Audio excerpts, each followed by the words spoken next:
ओम नमः शिवाय। सभी भक्तों को जय श्री राम। आज मैं आपको एक ऐसा उपाय बता रहा हूं, यदि आप इस उपाय को श्रद्धा भाव के साथ कर लेते हैं तो आप यकीन मानिए कि आपके घर में धन संपदा इतनी आएगी, इतनी धन संपदा आएगी कि आपको अन्य कुछ भी करने की आवश्यकता नहीं पड़ेगी। लेकिन आएगी कैसे, किस प्रकार आएगी? एक बात मैं आपको पुनः बता दे रहा हूं कि कोई भी व्यक्ति हो, बिना कर्म के कुछ नहीं मिलता। कर्म तो करना ही पड़ता है। कोई व्यक्ति यदि सोचता है कि भाई मैं बिना कुछ कर्म करे घर में मुझे धन दौलत बैठे बैठे मिल जाएगी, तो भाई ऐसा तो मुश्किल ही है। ऐसा तो यदि पूर्वज धन छोड़ गए हों तो अलग बात है, या फिर पूर्वजों ने इतना पहले ही धन संग्रह किया हुआ हो तो अलग बात है। अन्यथा भाई मेहनत तो करनी ही पड़ती है। लेकिन मेहनत करने के बाद भी कुछ लोग ऐसे होते हैं जो मेहनत करने के बाद भी उनको अपनी मेहनत का फल मिलता है, लेकिन मिलने के बाद भी उनके घर में इतना खर्चा होता है, इतना खर्चा होता है कि वो अपने घर की गृहस्थी सही रूप से नहीं चला पाते। तो ऐसी स्थिति में वो फिर भक्तों के पास भागते हैं। भक्तों के पास भागकर फिर वो वहां पर अपने उनसे समस्याओं के बारे में समाधान हेतु उनसे प्रार्थना करते हैं। और कोई सही व्यक्ति मिल जाता है तो उनको सही रास्ता दे भी देता है। अन्यथा ज्यादातर लोग क्या करते हैं, अपने स्वार्थ निकाल लेते हैं। बाकी दूसरे का भला हो ना हो, वो बेचारा कुछ तो पहले ही परेशान था, कुछ और ज्यादा हो जाता है। कारण कि उससे पैसे ऐंठ लिए जाते हैं और उसका कोई भी कार्य सफल नहीं हो पाता। तो भाई मैं आपको एक सफल और सबसे बढ़िया तरीका बता रहा हूं। कर्ज में कुछ भी नहीं लगेगा, करने में आपका कुछ भी नहीं जाता। इस कार्य को करके देखें, अच्छा रिजल्ट है, बहुत बढ़िया रिजल्ट है। इसमें आपका कुछ भी नहीं लगने वाला है। इसके लिए आपको क्या करना होगा, आपने सुना होगा कि भगवान विष्णु की पूजा में, श्री सत्यनारायण की पूजा में, अन्य भी पूजाओं में केले का विशेष महत्व होता है। आप सभी को पता है कि केले की फलों के रूप में केला विशेषत पूजा में विशेष रूप से प्रयोग किया जाता है। खासकर विष्णु पूजा में तो अवश्य ही किया जाता है, सभी को पता है। तो केलों में एक केला ऐसा आता है जो दो केले जॉइंट होते हैं, दो केले आपस में जुड़े हुए होते हैं। उनको आप गौरी शंकर केला भी कह सकते हैं, राधा कृष्ण भी कह सकते हैं, सीताराम केला भी उनको कह देते हैं।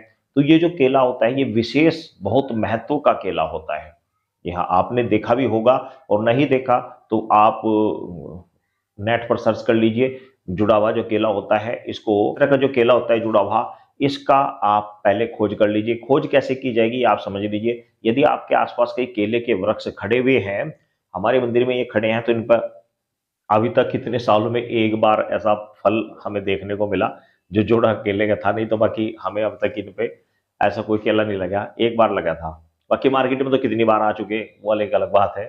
तो आप पहले से पेड़ का चयन करके रखें। यदि उसके ऊपर आपको मिल जाता है तो अति उत्तम है, और नहीं मिलता तो जो केले बेचते हैं उनसे, आप फल वालों से आप बात करके रखें कि भाई जब भी आपको ऐसा केला मिले तो आप मुझे तुरंत सूचना दे दें। अवश्य ही के जो फल बेचते हैं उनके पास हर रोज एक आध दिन छोड़ते हैं, समझो महीने में 15 दिन तो कम से कम माना चलो, उन्हें 15 दिन ऐसे केले मिल जाते हैं जो ज्वाइंट होते हैं, जुड़े हुए केले होते हैं। तो वो केला आपने बृहस्पतिवार के दिन लाना है। ध्यान से समझ लेना, बृहस्पतिवार, शुक्ल पक्ष का बृहस्पतिवार हो। और यदि केला पहले ही मिल जाए और कृष्ण पक्ष चला हुआ हो तो कोई बात नहीं, वो तो फिर एक मजबूरी है। अन्यथा अगर शुक्ल पक्ष का बृहस्पतिवार आपने लाना है, बृहस्पतिवार को यानी जिसको गुरुवार बोलते हैं, उसके दिन ला। गुरु का दिन होता है, बड़ा महत्व का दिन होता है। बृहस्पतिवार भगवान विष्णु का दिन होता है, तो उस दिन आपको अकेला लाना है।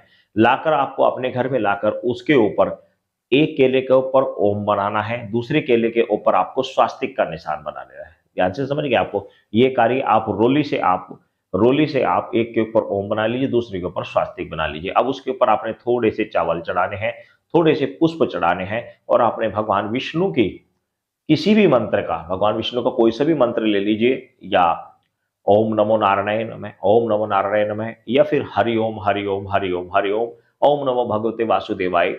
इस तरह का कोई भी मंत्र लेकर आप भगवान विष्णु की पूजा करें, मां लक्ष्मी की पूजा करें। ओम लक्ष्मी देवभ्यो नमः, ओम लक्ष्मी देवभ्यो नमः, या फिर ओम श्रीम ह्रीम श्रीम महालक्ष्मी नमः, ओम श्रीम ह्रीम श्रीम महालक्ष्मी नमः, या फिर आओ लक्ष्मी माँ करो भलाई, ना करो तो सात समुद्र की दी सिद्धि की, नौ ना चलो सिद्धो, विष्णु भान के दो, विष्णु लोक के दो, माँ लक्ष्मी नमो नमः। ये भी माँ लक्ष्मी का मंत्र है। तो इस प्रकार लक्ष्मी मंत्र से आप माँ लक्ष्मी की पूजा करें। तो आप पूजा करने के बाद में आपने वह जो केला है उसको, उस पुष्प व चावलों सहित आपको एक लाल रंग के कपड़े में बांधकर आपने अपनी जो तिजोरी है उसमें रख लेना, आपकी दुकान है तो गल्ले में रख लेना है, उसमें आपको बांध कर रख लेना है। लगभग लगभग एक दिन उसके अंदर रहेगा। आपने सुबह के समय ये कार्य किया या शाम के समय किया तो पूरा दिन वह उसी में रहेगा, पूरी रात्रि उसी में रहेगा, यानी कि लगभग आप 24-25 घंटे आप उसके अंदर ही रखेंगे, इसको रख कर रखिए। उसके बाद उस केले को निकालिए।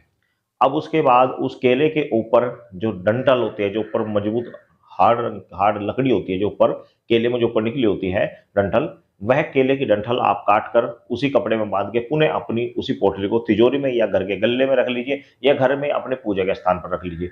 बाकी जो केले हैं उनको आप प्रसाद रूप में अपने परिवार में किसी को भी बांट सकते हैं, परिवार के जो सदस्य हैं सभी को बांट दीजिए। कार्य सफल है और मैं आपको बता दूं कि कुछ साधकों ने इसको किया भी है, उनको अच्छा रिजल्ट भी मिला। लेकिन भाई मैं पुनः कहूंगा ये सभी चीजें तभी लागू होती हैं जब आप खुद कम कर्म करोगे। अगर आप मेहनत ही नहीं करोगे तो भाई घर बैठे तो कोई भगवान आपको अपने आप तो आकर लेंगे देंगे नहीं। क्योंकि मैं एक बात सीधी सच्ची बता रहा हूँ, हमारे ही कर्म जो हम कर्म कर रहे हैं इसी कर्मों को हमें आगे भुगतना है, और जो पीछे कर्म करके आए हैं उन्हीं को हमें अब भुगत रहे हैं। तो कर्मों का बड़ा महत्व होता है, ये आप सच्ची प्रकार से समझ लीजिए। क्योंकि एक ही समय में दो बच्चे पैदा होते हैं, एक राजा के यहाँ होता है, एक रंग के यहाँ होता है, एक ही नक्षत्र है, एक ही घड़ी है, एक ही पल है, एक ही समय में दोनों बच्चे पैदा हुए। अब देखो उसका लालन पालन मिट्टी में हो रहा है, वहां उसके पास कोई भी सुविधा नहीं। यार एक राजा के यहाँ हो रहा है, उसके यहाँ इतनी सुविधा कि वहां पर डॉक्टर और नर्सों की इतनी भरमार है कि उसको इतनी फैसिलिटी मिल रही है। लेकिन भाग्य क्या चीज है कि केवल सब कुछ भाग्य है, ये सब कुछ भाग्य है। तो भाग्य बहुत बड़ा होता है, भाग्य बनता है अपने कर्मों से। कर्म अच्छे होंगे तो सब कुछ अच्छा होगा, कर्म अच्छे करें सब कुछ अच्छा ही होगा। सभी भक्तों को जय श्री राम।